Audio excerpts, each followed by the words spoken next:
por favor. Mi nombre es Ricardo Felipe Cortez, todo el mundo me conoce como Richard. Y cuénteme, el día de hoy es una reunión muy importante. ¿Cuál es el objetivo que tienen ustedes al reunirse? Pues el objetivo de esta mañana es de aprender de uno al otro, de las necesidades que tiene la comunidad, especialmente la gente que está viviendo abajo de la línea de pobreza, porque nosotros queremos darles el mejor servicio posible para ellos y queremos entender bien qué son las necesidades. Pero eso es nada más una parte. Lo que queremos es que la gente que vive abajo de pobreza, pues que salga. Y sabemos que una de las maneras de esa es crear capital humano, y para eso necesitamos dos cosas. Necesitamos que ellos tengan empeño para hacer eso y tener la manera de cómo hacerlo. Y también comentaba sobre algunos fondos que fueron regresados, que no se pudieron utilizar y que quieren precisamente eso, saber cómo utilizar todo lo que les llegue. Sí, desafortunadamente recibimos varios becas para ayudar a nuestra gente. Tuvimos que regresar 12 millones, imagínate, 12 millones de dólares, porque no tuvimos suficiente gente que aplicó para esos beneficios, no queremos que eso vaya a suceder otra vez. ¿Y algo más que desea agregar sobre el evento?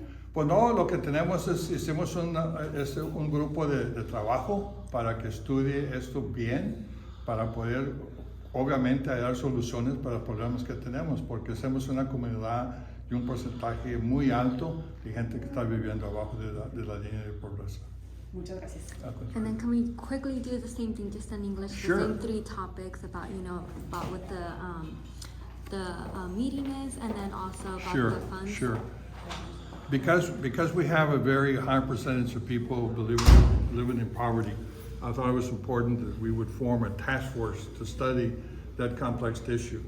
And today was simply a meeting of people that are living below the area of poverty, to give us information as to what their needs are, what are the causes, what are the factors contributing to that poverty, so we can help come up with a solution to help them.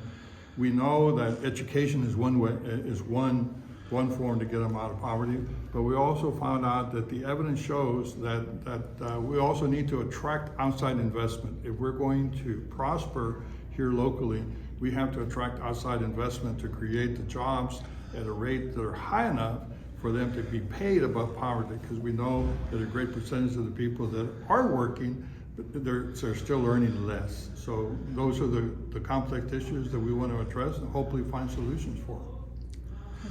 And then I know you mentioned about the funds, how they were returned. Yes, unfortunately, we received some funds, of course, with COVID. We received some funds, primarily to help people with their taxes in their home and mortgage payments and things of that nature. And unfortunately, we had to return $12 million. And the reason we returned $12 million is that we didn't have enough people apply for that. That was a combination of several things. The combination is that we didn't have the capacity to really reach that many people on a timely manner. And then we had people that just simply didn't want to go through the process. So we had to fix that, because the need is great, and we can't do that again. So we're learning from one another how to do it better. I have two questions. Sure. Recently, Judge, you met with Julian Alvarez for the Texas Workforce Commission privately about your Prosperity Task Force, but we've learned today or yesterday that he's going to be resigning as a commissioner for the Workforce Commission. What can he do, or what can that state agency do to help you? Well, obviously they can do a lot of things. They have expertise on the workforce, and they have money, and we need both.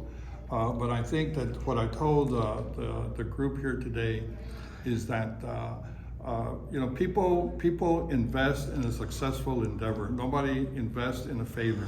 So we want to show early on that we're going to be successful in the things that we're going to do. And I think that when we show that, I think funds will be available to help us do the things that we need. We just have to prove that we know what we're doing, we're putting the funds to good use, and that's my hope. I'm so excited to know that we have so many of our people that live in Hidalgo County with high education, a lot of skill, a lot of experience, are willing to take the time to come here and really contribute to time, talent, and even money sometimes for the benefit of the people. That tells me we live in a great community. And my second question is about the state legislative session, which starts in January, as you know. Is there anything coming out of this task force that whereby you would take what you're learning from this task force and request legislative help next session, part one. And part two, different groups in the Valley set their legislative agenda, the Valley Partnership, the Chambers of Commerce, the cities, perhaps the county, and so do these colonia groups. Would you feel that the Valley's legislative agenda should include the thoughts and the aspirations of these colonia groups? Should they be sitting at the table when the Valley develops its agenda? The best way that I can answer that question is really with an example. Let's say we have a family of 5. The man is working, the wife and 3 children. They're barely making it, but they're surviving. This man gets sick. He can't return to work. He doesn't have insurance, health insurance. He doesn't have any money. So what is that family going to do? So what is the role of government? Should the role of government help that person go back, get well again and go back and take care of his family? Because if we don't do that, then we have to take care of 5 people. So our welfare line is growing faster than our taxpayer line because we have a lot of people that need opportunities. I believe the state of Texas is not investing properly in creating that human capital in the population that's going to be the majority of Texans.